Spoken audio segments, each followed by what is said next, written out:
একটা বিশাল বড় বড়ই গাছ আল্লাহ বানাইছে। ওয়া ইলাইহি ইয়ানতাহি ইলমুল মালাইকা, ফেরেশতাদের জ্ঞান সীমানা ওইখানেই শেষ।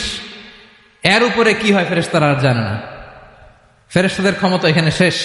সিদরাতুল মুনতাহা, সিদরাতুল মুনতাহার এরিয়া শেষ। এরপরে শুরু হয় আল্লাহুল মাহফুজ, কোরআনের বাড়ি। কোরআনের বাড়ি কই?